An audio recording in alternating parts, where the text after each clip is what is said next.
പ്രേക്ഷകർക്കും നേരം വൈകുന്നേരത്തിലേക്ക് സ്വാഗതം. നമ്മുടെ വാർത്തകൾക്കൊപ്പമുള്ള സായാഹ്ന യാത്ര ആരംഭിക്കാം. എല്ലാ പ്രേക്ഷകർക്കും സ്വാഗതം.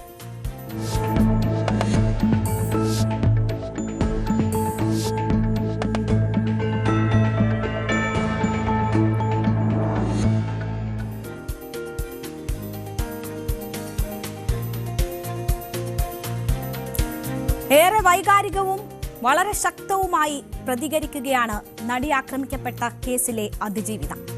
തനിക്കെതിരെ അക്രമം നടന്നപ്പോൾ പോലീസിൽ പരാതിപ്പെട്ടതാണോ താൻ ചെയ്ത തെറ്റെന്ന് വൈകാരികമായി ആ നടി ചോദിക്കുന്നു. കേസിൽ 20 വർഷം കഠിന തടവിന് വിധിക്കപ്പെട്ട മാർട്ടിൻ ആന്റണി പുറത്തുവിട്ട വിവാദ വീഡിയോയ്ക്ക് മറുപടി നൽകിക്കൊണ്ടാണ് അതിജീവിതയുടെ പുതിയ പ്രതികരണം ഉണ്ടാകുന്നത്. ഈ കേസിൽ വിധി വന്നതിന് ശേഷമുള്ള രണ്ടാമത്തെ പ്രതികരണമാണ്. എന്താണ് പുതിയ പോസ്റ്റിൽ ഈ അതിജീവിത പറയുന്നത് എന്ന് നമുക്ക് നോക്കാം. താൻ ചെയ്ത തെറ്റ്, തനിക്കെതിരെ അക്രമം നടന്നപ്പോൾ അതപ്പോൾ തന്നെ പോലീസിൽ പരാതിപ്പെട്ടത്, നിയമ നടപടി വേണമെന്നാവശ്യപ്പെട്ട് മുന്നോട്ടു പോയത്, അന്നേ സംഭവിച്ചതെല്ലാം വിധിയാണെന്ന് സമാധാനിച്ച് ആരോടും ഒന്നും പറയാതെ മിണ്ടാതെ ഇരിക്കണമായിരുന്നു. പിന്നീട് എപ്പോഴെങ്കിലും ആ വീഡിയോ പുറത്തു വരുമ്പോൾ അതെന്തുകൊണ്ട് അന്നേ പോലീസിൽ പരാതിപ്പെട്ടില്ല എന്ന് കുറ്റപ്പെടുത്തുന്നവരോട് എന്ത് പറയണമെന്നറിയാതെ ആത്മഹത്യ ചെയ്യണമായിരുന്നു. 20 വർഷം ശിക്ഷയ്ക്ക് വിധിച്ച് ജയിലിൽ പോയ രണ്ടാം പ്രതി പോകുന്നതിന് മുൻപേ ഒരു വീഡിയോ എടുത്തത് കണ്ടു.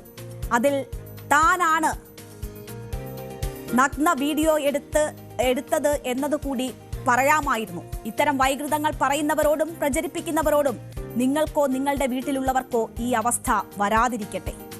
ഇരയല്ല, അതിജീവിതയല്ല, വെറും ഒരു മനുഷ്യൻ മാത്രം, എന്നെ ജീവിക്കാൻ അനുവദിക്കൂ എന്ന് പറഞ്ഞുകൊണ്ടാണ് അതിജീവിതയുടെ ആ പോസ്റ്റ് അവസാനിക്കുന്നത്. നോക്കൂ, എന്താണ് കടന്നുപോയ സാഹചര്യം എന്ന് വളരെ വ്യക്തമാക്കുന്നുണ്ട് ആ പോസ്റ്റ്. പ്രതികരിച്ചതാണോ താൻ ചെയ്ത തെറ്റ് എന്ന് ചോദിക്കുന്നുണ്ട്. നമുക്കറിയാം എത്രയെത്ര ഇതുപോലെയുള്ള പരാതികളിൽ എന്തേ പരാതിപ്പെടാൻ വൈകി എന്ന് നീതിന്യായ സംവിധാനത്തിന്റെ ഭാഗമായവർ ചോദിക്കുന്നത് നമ്മൾ കേട്ടിട്ടുണ്ട്. അതുകൂടി അതിജീവിത അവിടെ ചൂണ്ടിക്കാട്ടുന്നുണ്ട്. ഇതിപ്പോൾ താൻ ആദ്യം തന്നെ പ്രതികരിച്ചതാണോ തെറ്റായി പോയത് എന്നതാണ് അതിജീവിത ചോദിക്കുന്നത്. കേസിൽ പ്രതിയായ മാർട്ടിൻ നടിയുടെ പേര് വെളിപ്പെടുത്തി കഴിഞ്ഞ ദിവസം ഒരു വീഡിയോ പുറത്തുവിട്ടിരുന്നു. പ്രോസിക്യൂഷൻ കേസ് കെട്ടിച്ചമച്ചതാണെന്നും നടി വെളിപ്പെടുത്തിയതും കോടതിയിൽ തെളിഞ്ഞതുമായ കാര്യങ്ങൾ വാസ്തവമല്ല എന്നും ആരോപിച്ചായിരുന്നു മാർട്ടിന്റെ ആ വീഡിയോ. ഇതിനെതിരെ അതിജീവിത നിയമ നടപടി ആവശ്യപ്പെട്ടിരുന്നു. മുഖ്യമന്ത്രിയെ ക്രിസ്മസ് വിരുന്നിനിടെ കണ്ടിരുന്നു അതിജീവിത. അതിനുശേഷം ക്ലിഫ് ഹൗസിൽ മുഖ്യമന്ത്രിയുടെ ആവശ്യപ്രകാരം എത്തുകയും കൂടിക്കാഴ്ച നടത്തുകയും ചെയ്തിരുന്നു. അവിടെ സമൂഹ മാധ്യമങ്ങളിൽ താൻ നേരിട്ടുകൊണ്ടിരിക്കുന്ന അവസ്ഥ എന്ത് എന്നത് മുഖ്യമന്ത്രിയുടെ ശ്രദ്ധയിൽ അതിജീവിത കൊണ്ടുവന്നിരുന്നു. അതിന് പിന്നാലെയാണ് ആ വിഷയത്തിൽ കേസെടുക്കുന്ന നടപടികളിലേക്കൊക്കെ പോലീസ് കടന്നിരുന്നത്. അതിജീവിതയുടെ ആവശ്യപ്രകാരമായിരുന്നു അത്തരം നടപടികൾ. ആ പരാതിയുടെ അടിസ്ഥാനത്തിലായിരുന്നു അത്തരം നടപടികൾ ഉണ്ടായത്. അതിൽ മാർട്ടിനെതിരെ കേസെടുത്തു. സമൂഹ മാധ്യമങ്ങളിൽ ഈ വീഡിയോ പ്രചരിപ്പിച്ചവർക്കെതിരെയും നടപടി എടുക്കുന്നുണ്ട്. അതിനുള്ള നീക്കങ്ങൾ കൂടുതൽ ശക്തമായി മുന്നോട്ട് പോയിക്കൊണ്ടിരിക്കുകയാണ്. ആ അവസരത്തിലാണ് ഇപ്പോൾ അതിജീവിതയുടെ മറ്റൊരു പ്രതികരണം കൂടി വരുന്നത്. ഇതാണ് ആക്രമിക്കപ്പെട്ട നടിയുടെ ഇപ്പോഴത്തെ അവസ്ഥ. ഇനി ആക്രമിക്കപ്പെട്ട നടിയുടെ അവസ്ഥ ഇതാണെങ്കിൽ എന്താണ് അവരെ പിന്തുണയ്ക്കുന്നവരുടെ അവസ്ഥ എന്നതുകൂടി കാണണമല്ലോ. ദിലീപിനെതിരെ സംസാരിച്ചാൽ മുഖത്ത് ആസിഡ് ഒഴിക്കുമെന്ന് ഭീഷണിപ്പെടുത്തിയെന്ന് ചലച്ചിത്ര പ്രവർത്തക ഭാഗ്യലക്ഷ്മി ഇന്ന് തുറന്നു പറഞ്ഞിരിക്കുകയാണ്. നടി ആക്രമിക്കപ്പെട്ട കേസിലെ വിധി വന്ന ശേഷമുള്ള ശക്തമായ നിലപാടുകളുടെ പേരിലാണ് ഈ ഭീഷണി തനിക്കുണ്ടാകുന്നതെന്ന് ഭാഗ്യലക്ഷ്മി പറയുന്നു. ഫോൺ കോളിലൂടെയാണ് ആസിഡ് ഭീഷണി മുഴക്കിയതെന്ന് ഭാഗ്യലക്ഷ്മി വ്യക്തമാക്കി. ഇനിയും ദിലീപിനെതിരെ പറഞ്ഞാൽ മുഖത്ത് ആസിഡ് ഒഴിക്കുമെന്നായിരുന്നു ഭീഷണി. കേട്ടാൽ അറയ്ക്കുന്ന അസഭ്യം വിളിച്ചെന്നും ഭാഗ്യലക്ഷ്മി പറയുന്നു. നീ ഇനിയും ദിലീപേട്ടനെതിരെ പറയുവോടി എന്ന് ചോദിച്ചു. ഞാൻ പറഞ്ഞു പറയും. അപ്പൊ നിന്റെ മുഖത്ത് ആസിഡ് ഒഴിച്ചാൽ നീ എന്ത് ചെയ്യും? നീ ഒഴുക്കി. ഇതൊരു വേറൊരു വിധത്തിലുള്ള ഒരു കൊട്ടേഷൻ മാതിരിയാണ് എനിക്ക് തോന്നുന്നത്. നിങ്ങളോട് ആ സിനിമ കാണരുതെന്ന് പറയാൻ എനിക്കെന്ത് അവകാശം? അത് നിങ്ങളുടെ ഇഷ്ടമാണ്. അതിനുള്ള കഴിവുണ്ടെന്ന് വിശ്വസിക്കുന്ന ഒരാളാ. എന്തുകൊണ്ടാണ് എനിക്ക് ഇനി ഡബ് ചെയ്യാൻ പറ്റില്ല എന്ന് പറയുന്നത്? ഫോൺ കോളിലൂടെയാണ് വന്നത്. 12/7 എനിക്ക് ഈ നമ്പറിൽ നിന്ന് എനിക്ക് കോൾ വന്നത്. അയാൾ വിളിച്ച ഉടനെ ഞാൻ പ്രതീക്ഷിച്ചില്ല ഇങ്ങനെ ഒരു കോൾ വരുമെന്ന്. അത് കാരണം ഞാൻ പെട്ടെന്ന് കോൾ വന്നപ്പോൾ എടുത്തു. എടുത്ത ഉടനെ ഇങ്ങനെ പല്ല് കടിച്ച് പിടിച്ച് ഇങ്ങനെ വളരെ കേളറയ്ക്കുന്ന തെറിയാണ് ഇങ്ങനെ പറഞ്ഞുകൊണ്ടിരുന്നത്. ഞാൻ മിണ്ടാതെ ഇങ്ങനെ കേട്ടുകൊണ്ടിരുന്നു. എന്നിട്ട് നീ ചോദിച്ചു. അപ്പോൾ പറഞ്ഞു, നീ ഇനിയും ദിലീപേട്ടനെതിരെ പറയുവോടി എന്ന് ചോദിച്ചു. ഞാൻ പറഞ്ഞു, ഞാൻ പറയും, ഇനിയും പറയും. അപ്പോൾ നിൻ്റെ മുഖത്ത് ആസിഡ് ഒഴിച്ചാൽ നീ എന്ത് ചെയ്യും എന്ന്, നീ ഒഴുക്കി എന്ന് പറഞ്ഞു. പിന്നെ ഞാനങ്ങ് കട്ട് ചെയ്തു, കോളങ്ങ് കട്ട് ചെയ്തു.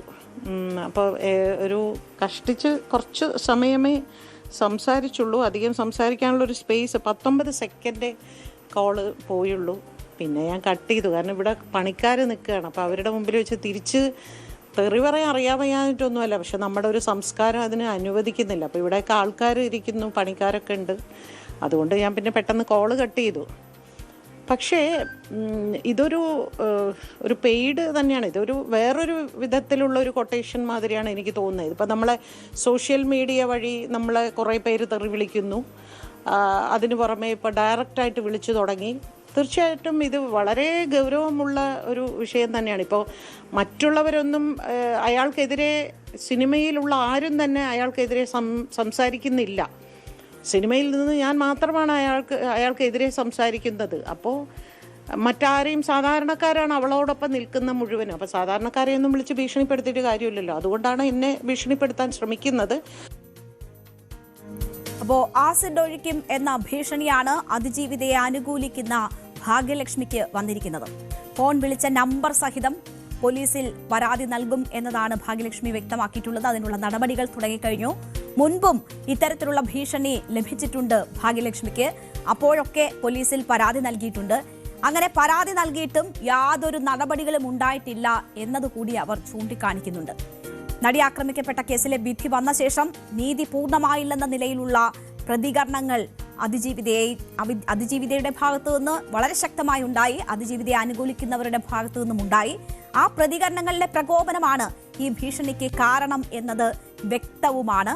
അപ്പോൾ അതിജീവിതയ്ക്ക് മാനഹാനി വരുത്തുന്ന, അല്ലെങ്കിൽ അതിജീവിതയെ അപമാനിക്കുന്ന തരത്തിൽ ഈ സംഭവമൊക്കെ അവർ ആവിഷ്കരിച്ച് നടപ്പാക്കിയത് എന്ന തരത്തിൽ ഒരു വീഡിയോ ആണ് മാർട്ടിന്റെ ഭാഗത്തു നിന്നും ഉണ്ടായിട്ടുള്ളത്. അത് ശിക്ഷിക്കപ്പെടുന്നതിന് മുൻപ് ചിത്രീകരിച്ചതാണ്. അത് വ്യാപകമായി പ്രചരിപ്പിച്ചുകൊണ്ട് പൾസർ സുനിയെ വിശ്വസിക്കുന്നുണ്ടെങ്കിൽ നിങ്ങൾ ഇത് വിശ്വസിക്കൂ എന്ന് പറഞ്ഞ് ആ വിശ്വാസം അടിച്ചേൽപ്പിക്കാനുള്ള നീക്കം എന്ന തരത്തിലാണ് അത് പ്രചരിപ്പിക്കപ്പെട്ടത്.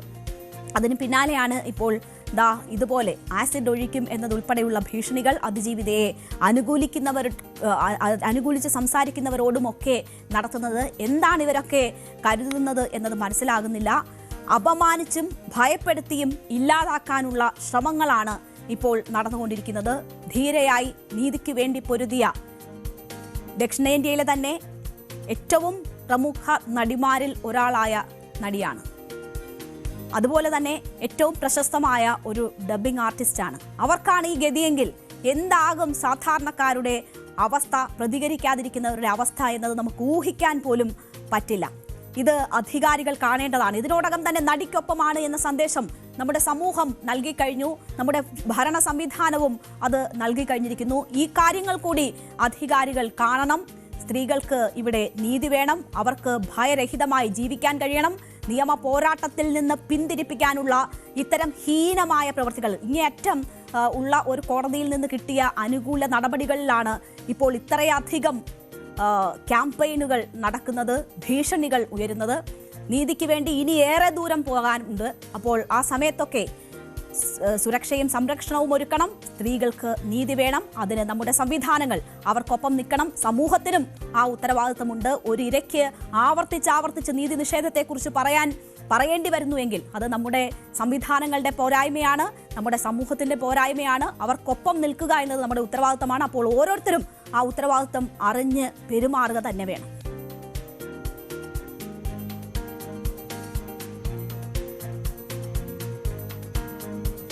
ക്രമസമാധാനം ഉറപ്പുവരുത്താൻ ഉത്തരവാദിത്തമുള്ള പോലീസിലെ ചിലരെങ്കിലും സ്വയം ഗുണ്ടകളാകുന്നതും സാധാരണക്കാരെ ഉപദ്രവിക്കുന്നതും ക്രിമിനൽ പ്രവർത്തനങ്ങൾ നടത്തുന്നതും തുടർക്കഥയാവുകയാണ്. അതിന്റെ ഏറ്റവും ഒടുവിലത്തെ ഉദാഹരണമാണ് കൊച്ചി സ്വദേശി ഷൈമോൾ. ഗർഭിണിയായ ഷൈമോളെ പോലീസ് സ്റ്റേഷനിൽ ക്രൂരമായി മർദ്ദിച്ച CI പ്രതാപചന്ദ്രന് സസ്പെൻഷൻ കിട്ടിയെങ്കിലും മേലധികാരികൾ ഈ നടപടികൾ, അല്ലെങ്കിൽ അവിടെ ഉണ്ടായ സംഭവം മൂടിവെക്കാൻ ശ്രമിച്ചതും സംഭവത്തിൽ നീണ്ട നിയമ പോരാട്ടത്തിൽ അവർക്കൊപ്പം നിൽക്കാത്തതും അതൊക്കെ മൂടിവെച്ച് ഈ ആരോപണ വിധേയനെ സംരക്ഷിച്ചതുമൊക്കെ നമ്മൾ കണ്ടു കഴിഞ്ഞു.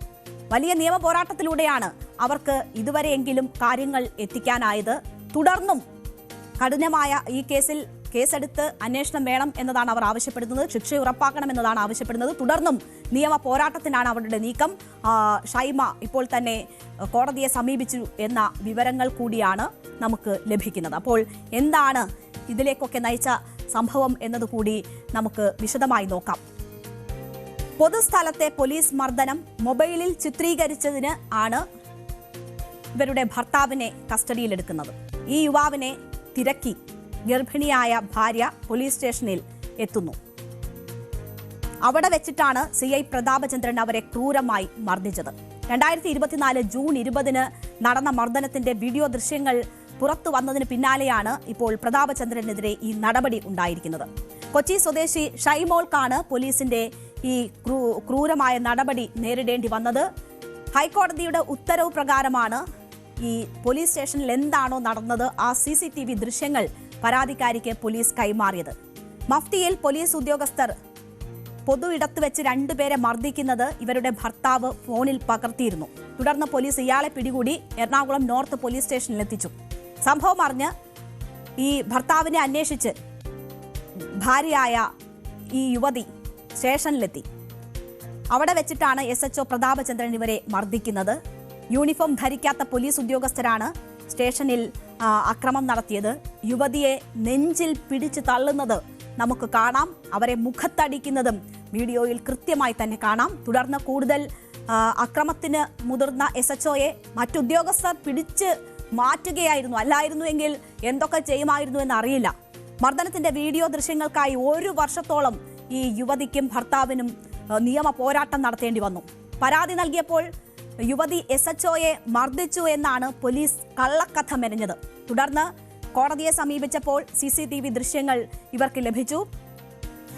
അതിനിടെ സംഭവം നടന്ന ദിവസത്തെ പോലീസ് സ്റ്റേഷനിലെ കൂടുതൽ ദൃശ്യങ്ങൾ കൂടി ഇന്നലെ പുറത്തു വന്നതല്ലാതെ കുറച്ചുകൂടി ദൃശ്യങ്ങൾ ഇവർ വരുന്നതുൾപ്പെടെയുള്ള ദൃശ്യങ്ങൾ പുറത്തു വന്നിട്ടുണ്ട്. ആ ദൃശ്യങ്ങൾ ഒന്ന് കണ്ടതിന് ശേഷം നമുക്ക് തിരിച്ചെത്താം.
ഇപ്പോൾ മഫ്റ്റിയിലും അല്ലാതെയും ഒക്കെ പോലീസുകാരുണ്ട്. വനിതാ പോലീസും ഉണ്ട്, മഫ്റ്റിയിലായിട്ടുള്ള വനിതാ പോലീസുകാരും ഒക്കെ ഉണ്ട്.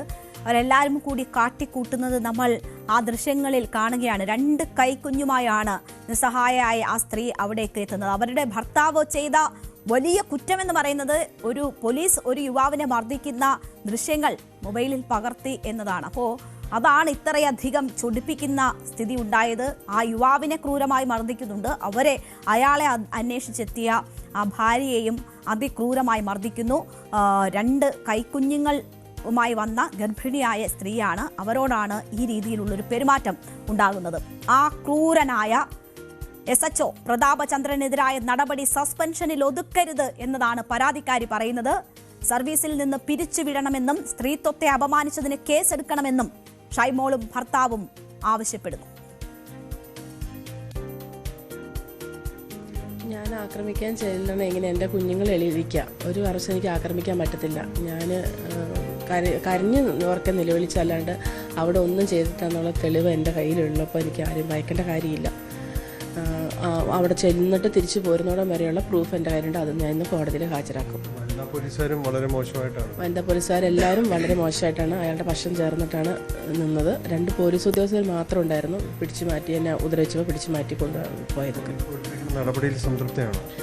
ഇപ്പോൾ അല്പം ഇനിയും നിയമപരമായിട്ട് തന്നെ ഞങ്ങൾ ബാക്കിയുള്ള കാര്യങ്ങൾക്ക് മുന്നോട്ട് പോകും. ന്യൂസ് 18നോട് പറഞ്ഞതിന് പ്രകാരം തന്നെ ആ യുവതി മജിസ്ട്രേറ്റ് തല അന്വേഷണം ആവശ്യപ്പെട്ട് അഡീഷണൽ ചീഫ് ജുഡീഷ്യൽ മജിസ്ട്രേറ്റ് കോടതിയിൽ ഹർജി നൽകിയിരിക്കുകയാണ്. ഇതിൽ വിശദമായ വാദം കേൾക്കാൻ ഹർജി ജനുവരി 17 മാറ്റിയിരിക്കുകയാണ്. അപ്പോൾ കോടതിയെ സമീപിച്ചിരിക്കുന്നു ഈ യുവതി. ഇതിൽ ഇനി പിന്നോട്ടില്ല എന്നാണ് യുവതി പറയുന്നത്. യുവതിയുടെ അഭിഭാഷകന്റെ പ്രതികരണം കേൾക്കാം. ക്രിമിനൽ നടപടി ചട്ടത്തിൻ്റെയും അതിൻ്റെ ഉപവകുപ്പുകളുടെയും പ്രത്യേക റൂൾസ് ഓഫ് പ്രാക്ടീസിൻ്റെയും പരിധിയിൽ നിന്നുകൊണ്ട് പോലീസ് അന്വേഷിച്ചാൽ പോരാ. ഷൈമോൾ ഉറച്ചു പ്രഖ്യാപിക്കുന്നു, മജിസ്ട്രേറ്റിനോട് ആവശ്യപ്പെടുന്നു.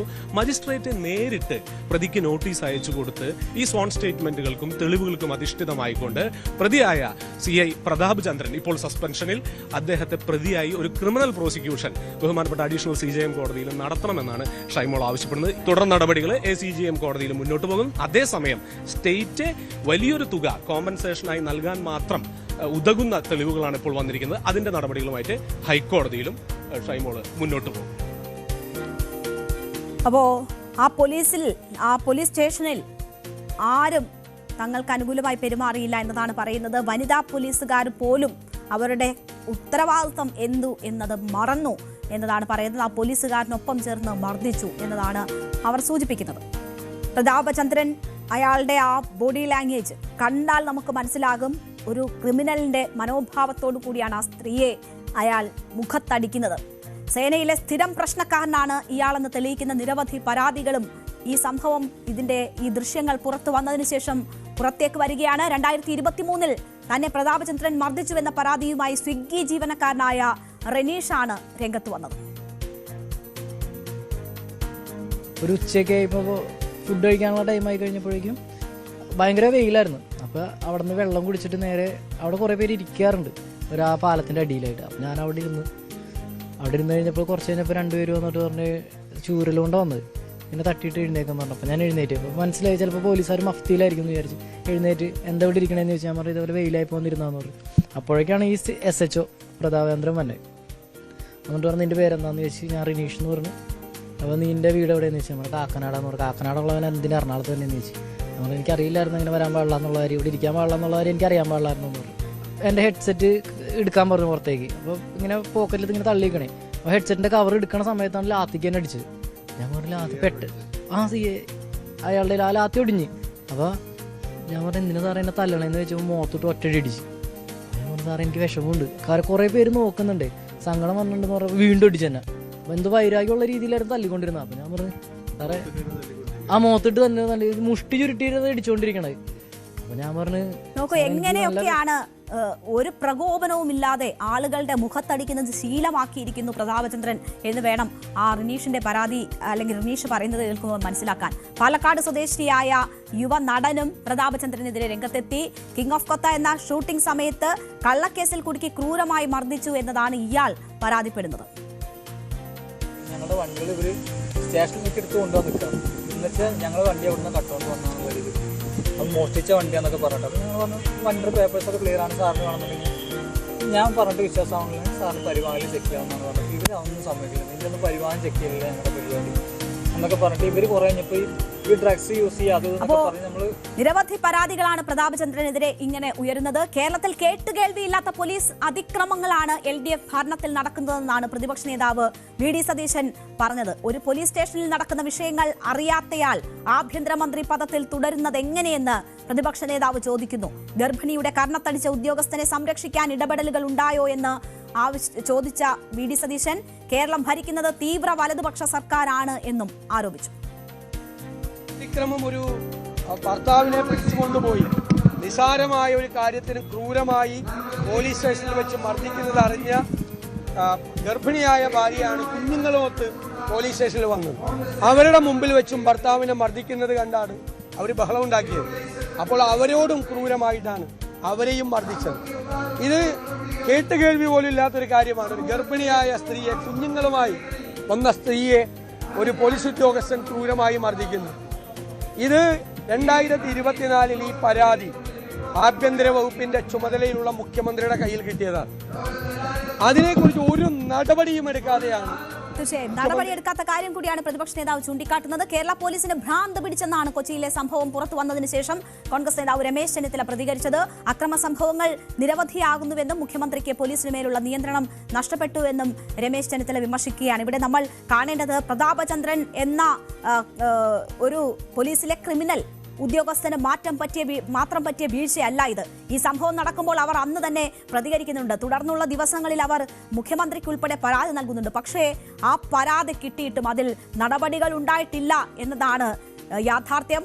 അവർക്ക് ഈ ദൃശ്യങ്ങൾ നേടുന്നതിനായി കോടതിയിൽ നിയമ പോരാട്ടം നടത്തേണ്ടി വന്നു. അതിനുശേഷം ഈ ദൃശ്യങ്ങൾ വരുമ്പോൾ മാത്രമാണ് ഇപ്പോൾ അയാൾക്കെതിരെ സസ്പെൻഷൻ നടപടി ഉണ്ടാകുന്നത്.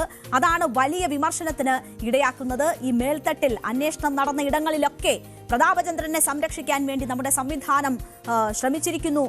അത് മൂടിവെക്കപ്പെട്ടിരിക്കുന്നു. പകരം ഈ പരാതിക്കാരെ അധിക്ഷേപിക്കാനും അവർ കുഞ്ഞുങ്ങളെ വലിച്ചെറിഞ്ഞു, അവിടെ ഭീകരാന്തരീക്ഷം സൃഷ്ടിച്ചു എന്നൊക്കെ പറഞ്ഞ് അപമാനിക്കാനും അവർക്കെതിരെ നിയമ നടപടികൾ എടുക്കാനുമാണ് നമ്മുടെ സംവിധാനങ്ങൾ ശ്രമിച്ചത്.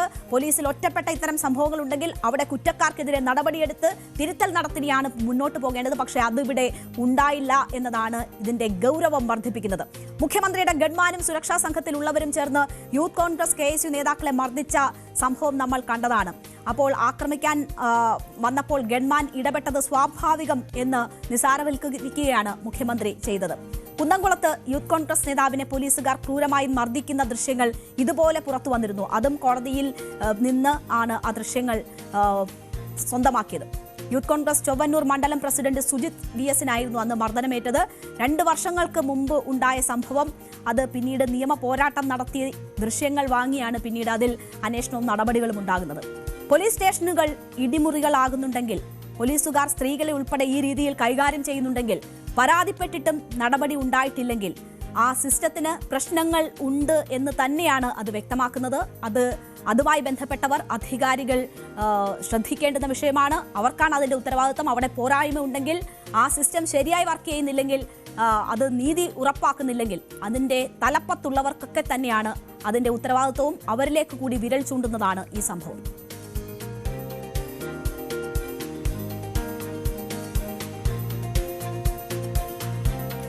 തദ്ദേശ തെരഞ്ഞെടുപ്പിൽ വൈറലായ പാരഡി ഗാനം പോറ്റിയെ കേറ്റിയെ പാട്ടിൽ ഒടുവിൽ സർക്കാർ U-ടേൺ അടിച്ചിരിക്കുകയാണ്. പുതിയ കേസൊന്നും വേണ്ട എന്നാണ് സർക്കാർ ഇപ്പോൾ തീരുമാനിച്ചിരിക്കുന്നത്. പരാതിക്കാരനെ അനുകൂലിച്ചും തെരഞ്ഞെടുപ്പ് ചട്ടലംഘനമെന്നും പറഞ്ഞ് രംഗത്തു വന്നത് രാജു എബ്രഹാം ആയിരുന്നു.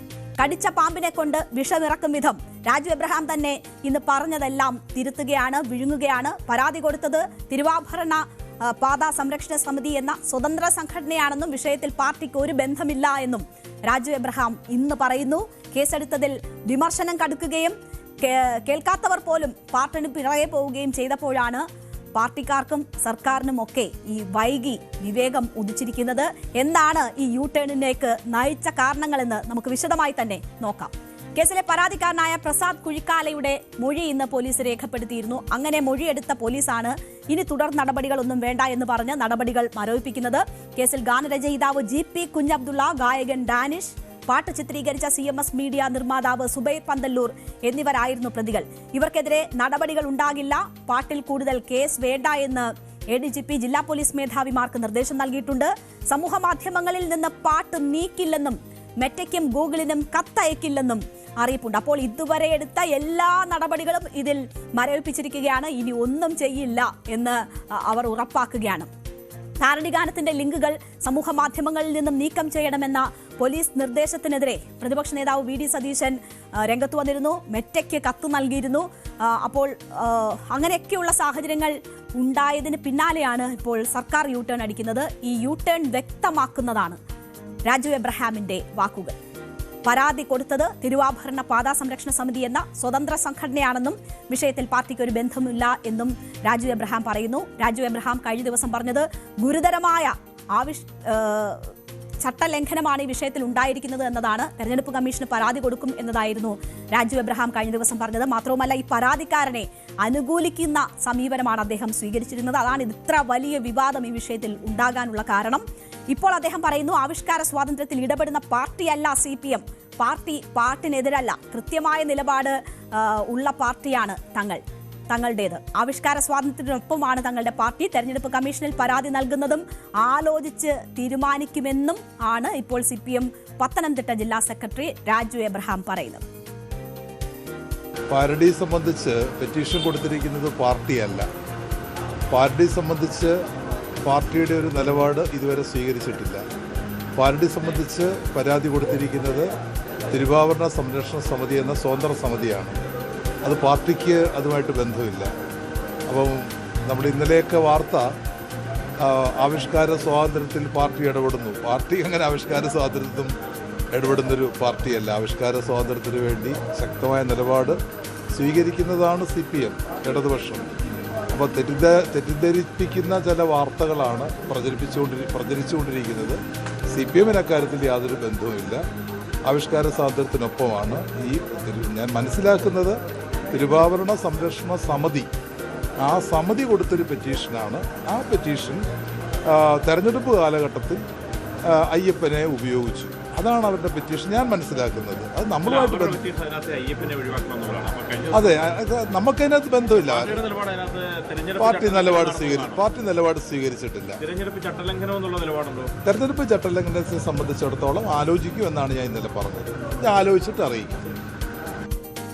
അപ്പോൾ പൂർണ്ണമായും പിൻവലിയുന്നു എന്നത് അദ്ദേഹത്തിന്റെ വാക്കുകളിൽ വളരെ വ്യക്തമാണ്. കേസുമായി മുന്നോട്ട് പോകുന്നതിൽ നിന്നും പോലീസ് പിന്മാറിയത് സ്വാഗതാർഹമാണ് എന്നതാണ് ഈ പാരഡി ഗാനത്തിന്റെ അണിയറക്കാരുടെ ഇതിനോടുള്ള പ്രതികരണം. ഒപ്പം നിന്നവർക്കെല്ലാം നന്ദി പറയുന്നു എന്ന് അവർ പറയുന്നു. ആരുടെയും മതവികാരം വ്രണപ്പെടുത്തുന്ന ഒരു വരി പോലും പാട്ടിലില്ലെന്ന് ഉറപ്പായിരുന്നു. സ്വർണം കട്ടതിന്റെ പശ്ചാത്തലത്തിലുള്ള പാട്ടിന്റെ 2ാം ഭാഗം ഇറക്കാനുള്ള നീക്കവുമായി മുന്നോട്ട് പോകുമെന്നും അവർ ന്യൂസ് 18നോട് പറഞ്ഞു. ഇതുമായി ബന്ധപ്പെട്ട എല്ലാവർക്കും തിരിച്ചറിവ് വന്നു എന്നുള്ളതാണ് എൻ്റെ സത്യത്തിൽ. ഇത് ദൈവത്തെ നിന്ദിക്കുന്ന അല്ലെങ്കിൽ ഒരു മതവിഭാഗക്കാർക്കും വേദന ഉണ്ടാക്കുന്ന ഒരു വരി പോലുമില്ലെന്ന് പൂർണ്ണമായ ഉറപ്പ് ഞങ്ങൾക്കുണ്ടായിരുന്നു. അത് ഇപ്പോൾ ഈ കേസുമായി ബന്ധപ്പെട്ട് മുന്നോട്ട് വന്നവർക്കൊക്കെ ബോധ്യമായി. അതിനടിസ്ഥാനത്തിൽ പിൻവലിച്ചു എന്നറിഞ്ഞൊരു സന്തോഷം. എന്തായാലും ഇവരൊക്കെ വർഷങ്ങളായിട്ട് കലാഫീൽഡിലുള്ള ആൾക്കാർ ഇന്നേ വരെ അങ്ങനെ ഒരു സംഗതി പോയിട്ടില്ല. എല്ലാവരും വിഷമത്തിലായിരുന്നു. എല്ലാവരും സന്തോഷത്തിലാണ്. പാട്ടിൽ വൈകിയാണെങ്കിലും സർക്കാരിന് സൽബുദ്ധി ഉദിച്ചുവെന്ന് KPCC അധ്യക്ഷൻ സണ്ണി ജോസഫ് പ്രതികരിച്ചു. പാരഡിയിലെ വരികൾ കേരളത്തിലെ ജനഹൃദയങ്ങളിൽ പതിഞ്ഞുവെന്നും പാരഡിയുടെ പേരിൽ തെരഞ്ഞെടുപ്പ് കമ്മീഷനെ സമീപിക്കാനുള്ള നീക്കം മറ്റൊരു മണ്ടത്തരമാണ് എന്നുമാണ് KPCC അധ്യക്ഷൻ പരിഹസിക്കുന്നത്. ഏതായാലും അവർക്ക് വൈകിയാണെങ്കിൽ പോലും അവർക്ക് ബുദ്ധി ഉദിച്ചു, സൽബുദ്ധി ഉദിച്ചു എന്ന് മനസ്സിലാക്കുന്നു. ഈ ആക്ഷേപത്തിൽ CPM ഇന്ന് കാലിടറി വീഴുകയാണ്. അവർക്ക് പിടിച്ചു നിൽക്കാൻ കഴിയുന്നില്ല. ഈ പാട്ടിലെ വരികൾ കേരളത്തിലെ ജനഹൃദയങ്ങളിൽ പതിഞ്ഞ വരികൾ തന്നെയാണ്. മറ്റൊരു മണ്ടത്തരം കമ്മീഷൻ തീരുമാനിക്കട്ടെ. തെരഞ്ഞെടുക്കപ്പെട്ടവരെല്ലാവരും ഈ പാട്ടിന്റെ ബലത്തിൽ ഈ പാട്ട് കേട്ട് വോട്ട് ചെയ്തവരുണ്ടെങ്കിൽ അങ്ങനെയുള്ള ഇലക്ഷൻ റിസൾട്ട് മുഴുവൻ കമ്മീഷൻ പരിശോധിക്കട്ടെ. LDF സർക്കാരിനെ പാടി താഴെ ഇറക്കുമെന്ന് കോൺഗ്രസ് നേതാവ് രമേശ് ചെന്നിത്തല പറഞ്ഞിരുന്നു. ഈ വിഷയത്തിൽ അയ്യപ്പ വിശ്വാസികളുടെ വികാരം വ്രണപ്പെട്ടത് പാരഡി പാടിയപ്പോഴല്ല, സ്വർണം കട്ടപ്പോഴാണെന്നും പാരഡി പാട്ട് ഇനിയും പാടുമെന്നുമാണ് രമേശ് ചെന്നിത്തല പറഞ്ഞത്. അതേസമയം പാട്ട് നിരോധിച്ചവന്റെ വീടിന്റെ മുന്നിൽ പോയി കോൺഗ്രസ് നേതാക്കൾ പാടുമെന്ന് K മുരളീധരൻ പറഞ്ഞു. സ്വർണം കക്കുന്നതാണ് തെറ്റ്, കട്ടവരെ കുറിച്ച് പാട്ട് പാടുന്നത് തെറ്റല്ലെന്നും അയ്യപ്പനോട് സ്നേഹമുണ്ടെങ്കിൽ ജയിലിൽ കിടക്കുന്ന നേതാക്കളെ പുറത്താക്കണമെന്നും K മുരളീധരൻ ആവശ്യപ്പെട്ടു. അപ്പോൾ കോൺഗ്രസ് നേതാക്കൾ ഈ രീതിയിൽ ശക്തമായി ഇതിനെതിരെ രംഗത്ത് വരികയും അത് അവരൊരു അവസരമാക്കി മാറ്റുകയും ചെയ്യുന്നത് കൂടി കണക്കിലെടുത്തുകൊണ്ടാണ് ഇപ്പോൾ വലിയ രീതിയിലുള്ള യൂടേൺ ഉണ്ടായിരിക്കുന്നത്. ഇടത് സഹയാത്രികർ പോലും ഇതിനെതിരെ പരസ്യമായി ശക്തമായി പ്രതികരിച്ച് രംഗത്ത് വരുന്നത് കണ്ടിരുന്നു. ആ സാഹചര്യത്തിൽ കൂടിയാണ് സർക്കാരിന്റെ ഈ യൂടേൺ. കോൺഗ്രസിലെ പ്രമുഖ നേതാക്കളുടെ കൂടി പ്രതികരണം കാണാം. അത് പാടുന്നതിന് എന്താ കുഴപ്പം? ആരുടെ ഗാനങ്ങൾ ആദ്യമായിട്ടാണോ കേരളത്തിൽ പാടുന്നത്? അതാരുടെ മതവികാരത്തെ വ്രണപ്പെടുത്തുന്ന ഒന്നല്ല. മണം ഭക്തരുടെ ഹൃദയവികാരങ്ങളെ വെല്ലുവിളിക്കുന്നത് സ്വർണം കട്ടതാണ്.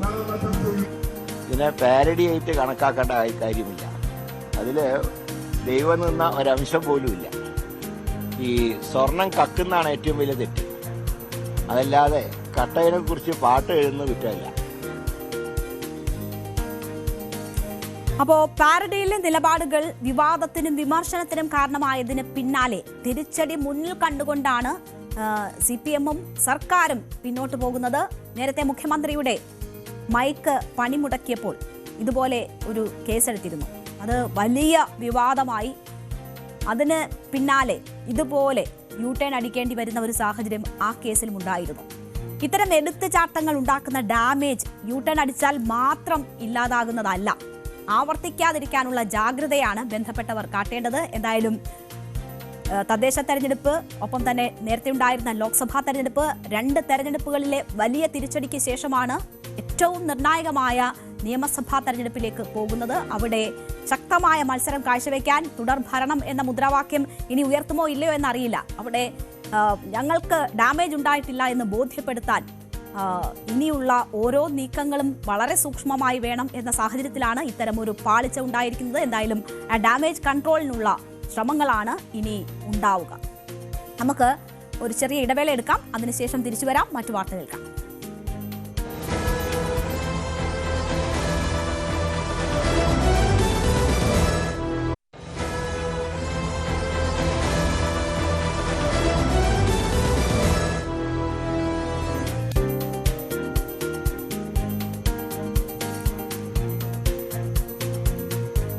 ബംഗ്ലാദേശിൽ വീണ്ടും പ്രക്ഷോഭം.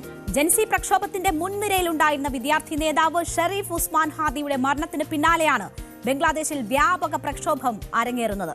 തലസ്ഥാനമായ ധാക്കയുടെ തെരുവുകളിൽ ഇറങ്ങിയ പ്രതിഷേധക്കാർ വ്യാപക അക്രമം അഴിച്ചുവിട്ടു.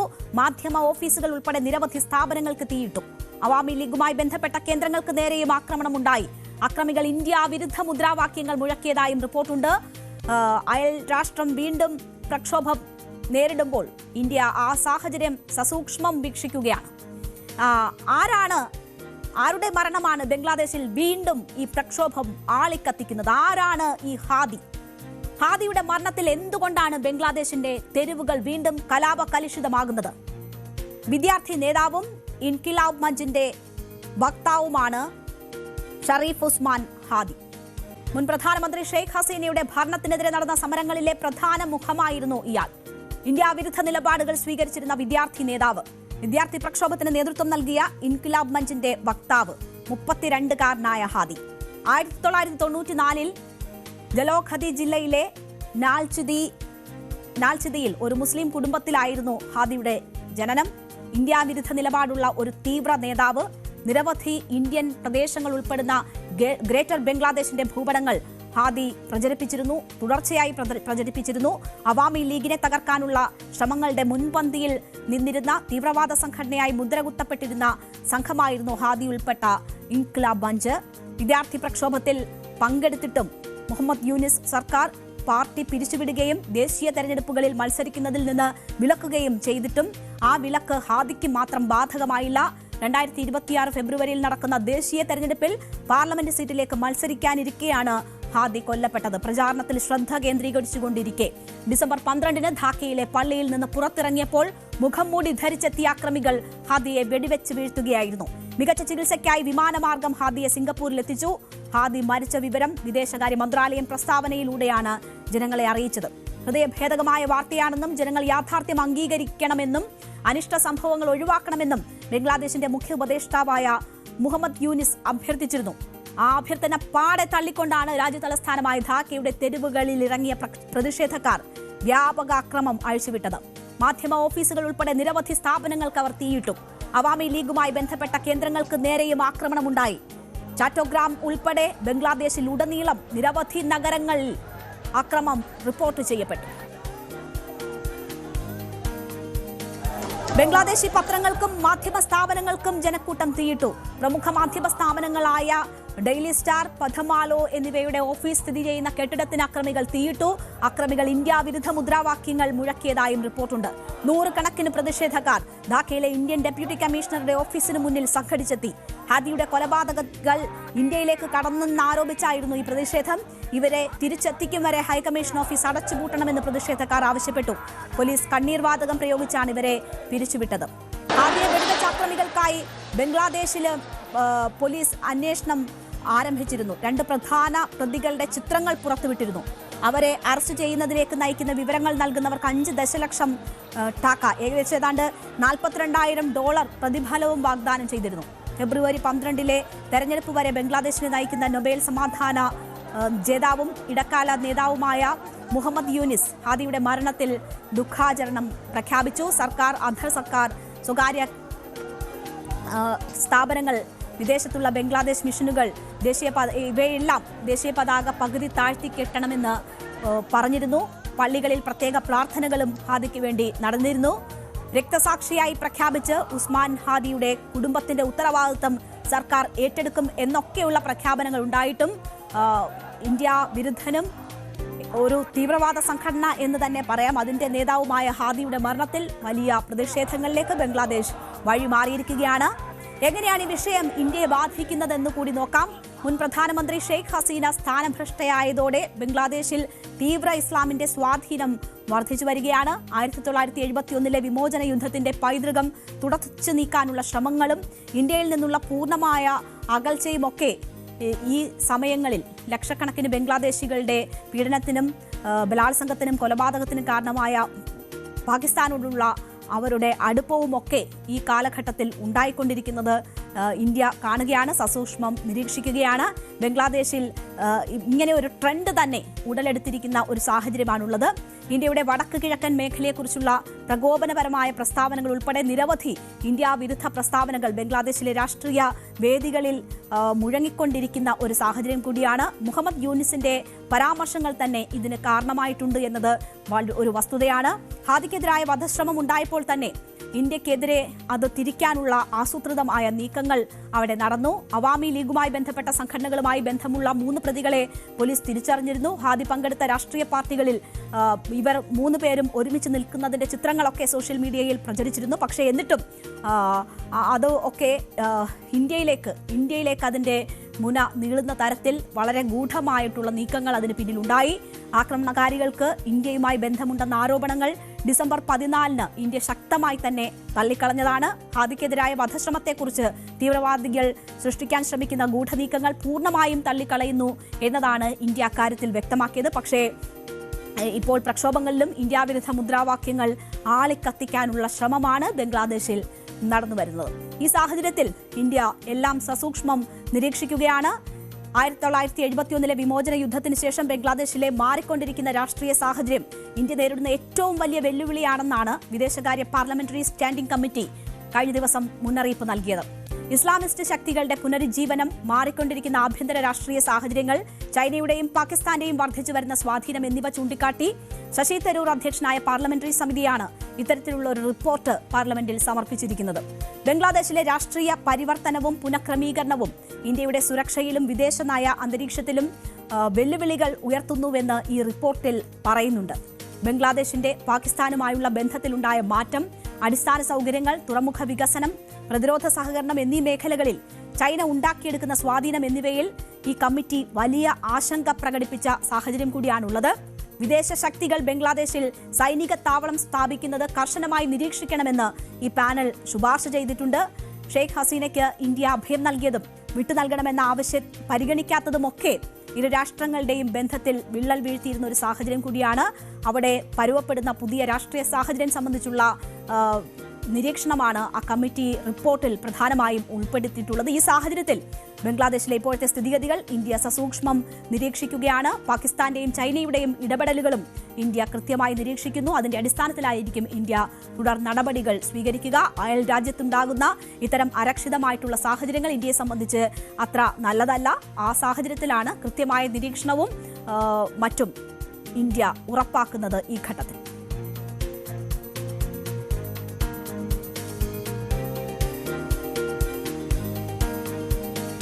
കൊടിയ ദാരിദ്ര്യം അനുഭവിക്കുന്ന പാകിസ്ഥാനിൽ ജനസംഖ്യ കുതിച്ചു കയറുന്നത് വലിയ പ്രതിസന്ധി സൃഷ്ടിച്ചിരിക്കുകയാണ്. ദൈനംദിന ചെലവിനുള്ള പണത്തിനായി IMFന് മുന്നിൽ കൈനീട്ടുന്ന പാകിസ്ഥാന് ഇപ്പോൾ ഗർഭനിരോധനയുറയുടെ വില കുറയ്ക്കാനും രാജ്യാന്തര നാണയനിധിക്ക് മുന്നിൽ കെഞ്ചേണ്ടുന്ന സാഹചര്യമാണുള്ളത്. ലോകത്തെ ഏറ്റവും ഉയർന്ന ജനന നിരക്കുള്ള രാജ്യങ്ങളിലൊന്നാണ് പാകിസ്ഥാൻ. ജനസംഖ്യ പെരുകുന്നത് രാജ്യത്തിന്റെ നിലനിൽപ്പിന് തന്നെ വെല്ലുവിളി ഉയർത്തുമ്പോഴാണ് പ്രധാനമന്ത്രി ഷഹബാസ് ഷെരീഫ് IMFന് മുന്നിൽ എത്തുന്നത്. എന്താണ് ഷഹബാസ് ഷെരീഫിനെ അവിടെ വരെ എത്തിച്ച സാഹചര്യം? പാകിസ്ഥാനിൽ ജനനനിരക്ക് ഉയരുന്ന സാഹചര്യത്തിൽ ഗർഭനിരോധന ഉറയുടെ വില കുറയ്ക്കണമെന്ന ആവശ്യമാണ് പാകിസ്ഥാൻ പ്രധാനമന്ത്രി ഷഹബാസ് ഷെരീഫ് IMFന് മുന്നിൽ വയ്ക്കുന്നത്. കോണ്ടത്തിന് നിലവിലുള്ള 18% നികുതി സഹിക്കാവുന്നതിനും അപ്പുറമാണെന്നും കുറയ്ക്കാൻ അനുവദിക്കണമെന്നുമാണ് പാക് സർക്കാർ IMFനോട് ആവശ്യപ്പെട്ടിരിക്കുന്നത്. പക്ഷേ ഈ ആവശ്യത്തിന് ഒരു ഫലവും ഉണ്ടായില്ല. സർക്കാരിന്റെ അപേക്ഷ അന്താരാഷ്ട്ര നാണയനിധി നിരസിക്കുകയാണ് ചെയ്തിരിക്കുന്നത്. സാമ്പത്തിക പ്രതിസന്ധി നേരിടുന്ന പാകിസ്ഥാൻ രാജ്യത്തിന് ജനനനിരക്ക് ഭീഷണിയാകുമ്പോഴാണ് പുതിയ നീക്കങ്ങൾ അവർ തുടങ്ങിയത്. അതിന്റെ ഭാഗമായിരുന്നു IMFനോട് ഈ നികുതി കുറയ്ക്കാൻ ആവശ്യപ്പെട്ടത്. അടുത്ത ഫെഡറൽ ബജറ്റിൽ മാത്രമേ ഗർഭനിരോധന മാർഗങ്ങൾക്കുള്ള എന്തെങ്കിലും ഇളവുകളോ നികുതി ഇളവുകളോ പരിശോധിക്കാൻ കഴിയൂ എന്നതാണ് IMF ഇപ്പോൾ പാകിസ്ഥാനെ അറിയിച്ചിരിക്കുന്നത്. നിലവിലുള്ള ബെയിൽഔട്ട് പ്രോഗ്രാമിന് കീഴിലുള്ള പുതുക്കിയ വരുമാന ലക്ഷ്യങ്ങൾ കൈവരിക്കാൻ പാകിസ്ഥാൻ പാടുപെടുന്ന സാഹചര്യത്തിലാണ് IMF ഈ അനുമതി നിഷേധിച്ചിട്ടുള്ളത്. ഒരു സാമ്പത്തിക വർഷത്തിന്റെ പകുതിയിൽ GST കുറയ്ക്കുന്നത് ഉൾപ്പെടെയുള്ള നടപടികൾ അനുവദിക്കാനാകില്ല എന്നാണ് പാകിസ്ഥാൻ പ്രധാനമന്ത്രി ഷഹബാസ് ഷെരീഫുമായി സംസാരിക്കവേ IMF വ്യക്തമാക്കിയത്. ഈ കാര്യങ്ങൾ പാക് മാധ്യമങ്ങൾ തന്നെ റിപ്പോർട്ട് ചെയ്യുന്നുണ്ട്. സാമ്പത്തിക പരിഷ്കരണങ്ങൾ നടപ്പാക്കിയാൽ മാത്രമേ വായ്പ നൽകാനാകൂ എന്നും IMF പാകിസ്ഥാനോട് വ്യക്തമാക്കി എന്നതാണ് പുറത്തുവരുന്ന വിവരം. സാനിറ്ററി പാഡുകളുടെയും ബേബി ഡയപ്പറുകളുടെയും GST കുറയ്ക്കുന്നതിനുള്ള നിർദ്ദേശങ്ങളും പാകിസ്ഥാൻ ഉദ്യോഗസ്ഥർ IMFന് മുന്നിൽ വെച്ചിരുന്നു. പക്ഷേ അതൊക്കെ നിരാകരിക്കുന്ന ഒരു സാഹചര്യമാണ് ഉണ്ടായിട്ടുള്ളത്. പാകിസ്ഥാനെ സംബന്ധിച്ച് അത് തിരിച്ചടിയാണ്. അപ്പോൾ എന്താണ് പാകിസ്ഥാനെ ആശങ്കപ്പെടുത്തുന്ന കണക്കുകളെന്ന് നോക്കിയാൽ ലോകത്തെ ഏറ്റവും ഉയർന്ന ജനന നിരക്കാണ് പാകിസ്ഥാനിൽ രേഖപ്പെടുത്തുന്നത്. ഓരോ വർഷവും 60 ലക്ഷം കുട്ടികൾ ജനിക്കുന്നു എന്നാണ് കണക്ക്. പാകിസ്ഥാന്റെ ജനസംഖ്യാ വളർച്ചാ നിരക്ക് നിലവിൽ 2.55%. ഇത് ലോകത്തിലെ ഏറ്റവും ഉയർന്ന നിരക്കുകളിൽ ഒന്നാണ് എന്നാണ് കണക്കാക്കപ്പെടുന്നത്. ദക്ഷിണേഷ്യയിൽ കഴിഞ്ഞ 20 വർഷമായി പ്രസവ നിരക്കിൽ മാറ്റമില്ലാതെ തുടരുന്ന ചുരുക്കം രാജ്യങ്ങളിൽ ഒന്നാണ് പാകിസ്ഥാൻ. കടുത്ത സാമ്പത്തിക പ്രതിസന്ധിയിൽ ജനങ്ങൾ വലയുമ്പോൾ ജനസംഖ്യാ വർധനവ് വലിയ ഭീഷണിയായി തന്നെ മാറുന്നൊരു സാഹചര്യം പാകിസ്ഥാനെ സംബന്ധിച്ചുണ്ട്. കടുത്ത സാമ്പത്തിക പ്രതിസന്ധിയിലൂടെയാണ് പാകിസ്ഥാൻ സർക്കാർ കടന്നുപോകുന്നത്. IMFന്റെ പാക്കേജിലാണ് ദൈനംദിന പ്രവർത്തനങ്ങൾ പോലും മുന്നോട്ടു പോകുന്നത്. അതുകൊണ്ട് കോണ്ടത്തിന്റെ നികുതി പരിഷ്കരണത്തിനടക്കം IMFന്റെ അനുവാദം തേടേണ്ട സ്ഥിതിയാണ് പാകിസ്ഥാന് ഉണ്ടായിട്ടുള്ളത്. കോണ്ടത്തിനൊപ്പം മറ്റ് ഉൽപ്പന്നങ്ങളുടെ നികുതി കുറയ്ക്കാനുള്ള അപേക്ഷയും IMFന് മുന്നിൽ സമർപ്പിച്ച് കാത്തിരിക്കുകയാണ് പാകിസ്ഥാൻ. അപ്പോൾ എന്താണ് ജനസംഖ്യ കൂടാനുള്ള കാരണങ്ങൾ? രാജ്യത്തെ മന്ദഗതിയിലുള്ള സാമൂഹിക സാമ്പത്തിക വികസനമാണ് പ്രധാന കാരണം.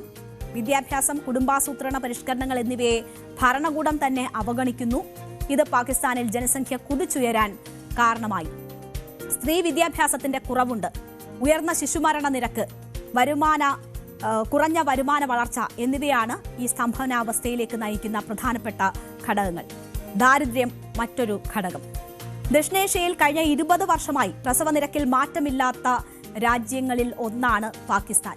നിലവിൽ പാകിസ്ഥാനിൽ ഒരു സ്ത്രീക്ക് ശരാശരി 3.6 കുട്ടികൾ എന്ന നിരക്കാണുള്ളത്. സ്ത്രീകളുടെ വിദ്യാഭ്യാസം, ശാക്തീകരണം, സാമ്പത്തിക പങ്കാളിത്തം എന്നിവയിൽ മാറ്റമുണ്ടാക്കാതെ ഈ സ്ഥിതി മാറില്ല എന്നതാണ് നിരവധി പഠനങ്ങൾ ചൂണ്ടിക്കാട്ടുന്നത്.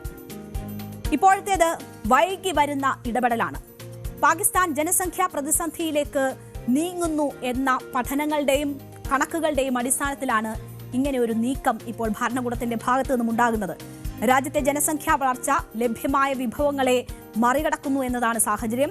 പാകിസ്ഥാൻ പോപ്പുലേഷൻ ഉച്ചകോടിയിൽ ഈ വിഷയങ്ങൾ സജീവമായി തന്നെ ഉയർന്നു വന്നിരുന്നു. ഈ മുന്നറിയിപ്പിന്റെ കൂടി അടിസ്ഥാനത്തിലാണ് ഇപ്പോൾ IMFനെ സമീപിക്കുന്നത് ഉൾപ്പെടെയുള്ള നടപടികൾ പാകിസ്ഥാൻ ഭരണകൂടത്തിന്റെ ഭാഗത്തു നിന്നും ഉണ്ടാകുന്നത്. ഈ സാഹചര്യത്തെ അസ്തിത്വപരമായ പ്രതിസന്ധി എന്നതാണ് വിശേഷിപ്പിക്കപ്പെടുന്നത്. അടിയന്തര ദേശീയ ശ്രദ്ധയും ഏകോപിപ്പിച്ച പരിഷ്കാരങ്ങളും ഒക്കെ ആവശ്യമാണ് എന്ന കണ്ടെത്തലിന്റെ അടിസ്ഥാനത്തിലാണ് ഇപ്പോൾ ഗർഭനിരോധന മാർഗങ്ങൾ ജനങ്ങൾക്ക് ഉറപ്പുവരുത്തുന്നതിനും അവരെ ബോധവൽക്കരിക്കുന്നതിനും അവർക്ക് കുറഞ്ഞ ചിലവിൽ അത് ഉറപ്പുവരുത്തുന്നതിനും ഒക്കെയുള്ള നീക്കങ്ങൾ നടന്നിരിക്കുന്നത്. പക്ഷേ IMFന് മുന്നിൽ സഹായം അഭ്യർത്ഥിച്ചു ചെന്ന പാകിസ്ഥാൻ ഇപ്പോൾ വലിയ തിരിച്ചടിയാണ് ഉണ്ടായിട്ടുള്ളത്. അപ്പോൾ അയൽ രാജ്യമാണ്, അവിടെ ഉണ്ടാകുന്ന ഏത് പ്രശ്നങ്ങളും നമ്മളെയും ബാധിക്കാവുന്നതാണ്. തീവ്രവാദവും ഭീകരാക്രമണങ്ങളും ഒക്കെ പാകിസ്ഥാനിൽ കൂടി വരുന്നു എന്നതിൻ്റെ കണക്കുകളുണ്ട്. അതിനൊക്കെ ഒരു പരിധിവരെ ദാരിദ്ര്യം ഒരു കാരണമാണ്. ആഭ്യന്തര അസ്ഥിരത നേരിടുന്ന ഒരു സാഹചര്യം പാകിസ്ഥാനെ സംബന്ധിച്ചൊക്കെ ഉണ്ട്. ഇതിലൊക്കെ നയിക്കുന്നതിൽ പ്രധാന കാരണം ആസൂത്രണമില്ലായ്മയാണ്. അപ്പോൾ ഭരണകൂടം യുദ്ധം ചെയ്യാനും മറ്റ് മോശം പ്രവർത്തികൾക്കും വേണ്ടി അവരുടെ സമയം മാറ്റിവെക്കുമ്പോൾ ഒരു രാജ്യത്തെ മുന്നോട്ട് നയിക്കാൻ, പുരോഗതിയിലേക്ക് നയിക്കാൻ, അവിടുത്തെ ജനങ്ങൾക്ക് ക്ഷേമം ഉറപ്പുവരുത്താൻ കഴിയാതെ വരും. അതിന്റെ പ്രതിഫലനമാണ് പാകിസ്ഥാനിൽ ഇപ്പോൾ നമ്മൾ കാണുന്നത്. ഇപ്പോൾ നമുക്കിന്ന് കാസർഗോഡ് സുന്ദരമായ ഒരിടത്തേക്ക് സായനയാത്ര പോകണം. അപ്പോൾ നമ്മുടെ വാർത്തകൾ 5 ഫോക്കസ് വാർത്തകൾ കഴിഞ്ഞിരിക്കുന്നു. ഇനി സായനയാത്രയിലേക്ക്.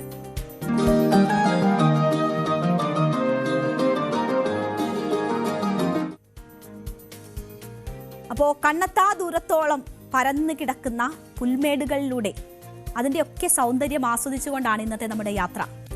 കാസർഗോട്ടെ മഞ്ഞംപൊതി കുന്നിലേക്ക്. ആ കുന്ന് കയറാൻ പോവുകയാണ് ഞാനും എന്നോടൊപ്പം പ്രേക്ഷകരും.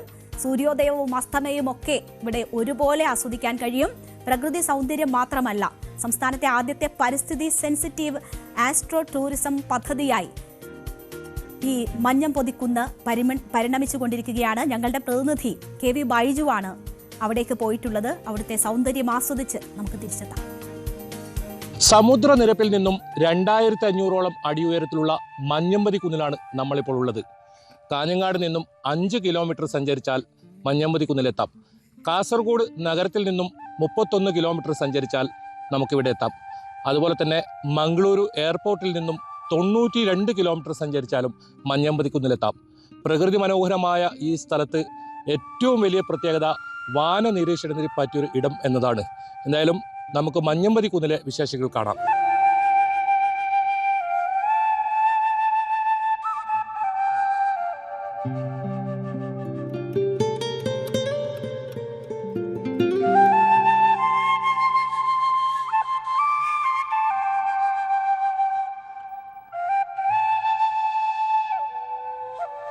ഇത് വൺ ഓഫ് ദ മോസ്റ്റ് നല്ല ഭംഗിയുള്ള സ്ഥലമാണ്. അപ്പം ഇവിടെ അധികം വരുന്നത് ഞായറാഴ്ച വൈകുന്നേരങ്ങളിൽ ആൾക്കാർ സൺസെറ്റ് കാണാനും പിന്നെ ഏർലി മോർണിംഗിൽ സൺറൈസ് കാണാനും നല്ല അതിമനോഹരമായിട്ടുള്ള സ്ഥലമാണ്. പിന്നെ രാവിലെ കോടമഞ്ഞ്, ഇപ്പം സ്പെഷ്യലി ഡിസംബർ മാസങ്ങളിൽ കോടമഞ്ഞ് നന്നായിട്ടുണ്ട്. ഞാൻ എല്ലാ ദിവസവും വരുന്നതാണ്.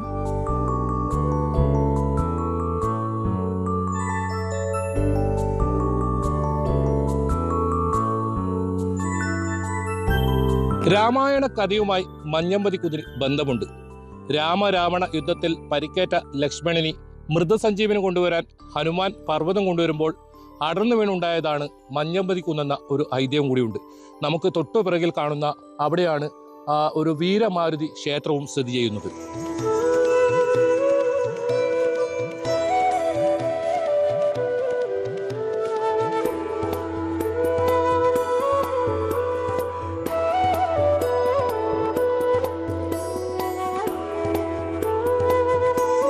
മഞ്ഞംപതി കുന്ന് എന്ന് പറയുന്നത് നമ്മുടെ രാമായണ കാലം മുതൽ നമ്മുടെ ആനന്ദാശ്രമം എന്ന് പറയുന്നത് നമ്മുടെ ജാതിമത ഭേദമന്യേ എല്ലാവർക്കും ഏത് സമയത്തും എത്തിച്ചേരാൻ പറ്റുന്ന ഒരു പുണ്യ സങ്കേതമാണ് നമ്മുടെ ആനന്ദാശ്രമം. ആനന്ദാശ്രമത്തിൻ്റെ പവിത്രമായ ആ രാമമന്ത്രത്തിൻ്റെ ഒരു വലിയ ധ്വനിയുടെ ഫലമായിട്ടാണ് മഞ്ഞംപതി കുന്നിൽ നമ്മുടെ വീരഹനുമാൻ്റെ അമ്പലം 2013 നമ്മുടെ വീരമാരുതി ക്ഷേത്രം ഇവിടെ നിലവിൽ വരുന്നത്. അതുമായി ബന്ധപ്പെട്ട് ആനന്ദാശ്രമത്തിൽ വരുന്ന ആളുകളൊക്കെ തന്നെ നമ്മുടെ വീരമാരുതി ക്ഷേത്രത്തിലേക്കും വന്നുകൊണ്ടിരിക്കുകയാണ്. അത് മാസത്തിൽ പൗർണമി ദിവസം മാത്രമാണ് ഒരു ദിവസം നട അവിടെ തുറക്കുന്നത്. ആ നട തുറന്നു കഴിഞ്ഞാൽ തന്ത്രീശ്വരൻ്റെ നേതൃത്വത്തിൽ വൈകുന്നേരം 6 മണി മുതൽ 8 മണി വരെ പൂജാതി കർമ്മങ്ങളും വരുന്നവർക്ക് ലഘുഭക്ഷണവും കൊടുക്കുക എന്നുള്ളതാണ്. ഇതാണ് വീരമാരുതി ക്ഷേത്രത്തിൽ ഒരു മാസത്തിൽ പൗർണമി പൂജ. അതേപോലെ വൈകുന്നേരങ്ങളിൽ എല്ലാ ദിവസവും അവിടെ വിളക്ക് കത്തിക്കുന്ന പതിവ് അവിടെ നിലവിലുണ്ട്.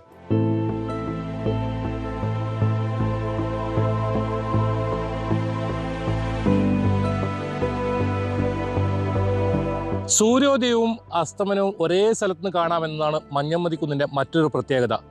പക്ഷേ മഞ്ഞംപതി കുന്നിന് വലിയ പരിഗണന കിട്ടിയോ എന്ന് ചോദിച്ചാൽ നമുക്ക് ഇല്ല എന്ന് പറയേണ്ടി വരും. വലിയ ടൂറിസം സാധ്യതയുള്ളൊരു പ്രദേശമാണ്. പക്ഷേ ഒരുപാട് പദ്ധതികൾ പ്രഖ്യാപിച്ചെങ്കിലും അതൊന്നും ഇവിടെ എങ്ങും എത്താത്ത ഒരവസ്ഥയിലാണ്. അതിൽ നമ്മോടൊപ്പം പ്രദേശവാസിയായ ബാബു ചേരുന്നുണ്ട്. നിലവിലെ ഒരു മഞ്ഞംപതി കുന്നിൽ ഒരുപാട് പദ്ധതികൾ കൊണ്ടുവന്നിരുന്നു. എന്താണ് നിലവിലെ അവസ്ഥ? നിലവിലെ സാഹചര്യം എന്ന് പറയുന്നത് കേരളത്തിലെ ടൂറിസം മേഖലയിലെ ഏറ്റവും പ്രധാനപ്പെട്ട ഒരു സ്ഥലമാണ് കാസർഗോഡ് ജില്ലയിലെ ഒന്ന് നമ്മുടെ മഞ്ഞംപതി കുന്നും അതുപോലെ റാണിപുരം അതുപോലെ ബേക്കൽ ഫോർട്ട്. ഈ 3 സ്ഥലങ്ങൾക്കും വേണ്ടി നമ്മുടെ ബഹുമാനപ്പെട്ട മുൻ മന്ത്രി ചന്ദ്രശേഖരൻ സാർ ഉണ്ടാകുന്ന സമയത്ത് ഒരു പ്രൊജക്റ്റ് എന്നുള്ള രീതിയിൽ 3 കോടി രൂപ മാറ്റിവെച്ചിനി എന്നുള്ളതാണ് നമുക്കറിയാൻ സാധിച്ചത്. പക്ഷെ അതിൻ്റെ പ്രാരംഭ നടപടി എൻ്റെ സ്ട്രീറ്റ് ലൈറ്റ് നന്നാക്കാൻ വേണ്ടി സ്ട്രീറ്റ് ലൈറ്റിൻ്റെ കാര്യത്തിൽ ഇടപെട്ടിട്ടുണ്ട്. അതുപോലെ ഒരു ബിൽഡിംഗ് തുടങ്ങാൻ വേണ്ടി അതിൻ്റെ കൺസ്ട്രക്ഷൻ വർക്ക് തുടങ്ങിയിട്ടുണ്ട്. പക്ഷേ അത് വേണ്ട രീതിയിൽ അത് മുമ്പോട്ട് പോകുന്നുണ്ടോ എന്ന് ചോദിച്ചാൽ ഒന്നും തന്നെ നമുക്ക് കാണാൻ സാധിക്കില്ല. പക്ഷേ വരും കാലങ്ങളിൽ വിനോദസഞ്ചാരികൾക്ക് ഏറ്റവും നല്ലൊരു മനോഹാരിത എനിക്ക് തോന്നുന്നു കേരളത്തിലെ വേണ്ട രീതിയിൽ അതിന് ടൂറിസം മേഖലയിൽ പ്രാധാന്യം കൊടുത്തോ എന്ന് ചോദിച്ചാൽ കൊടുത്തില്ല എന്ന് പറയാൻ സാധിക്കും.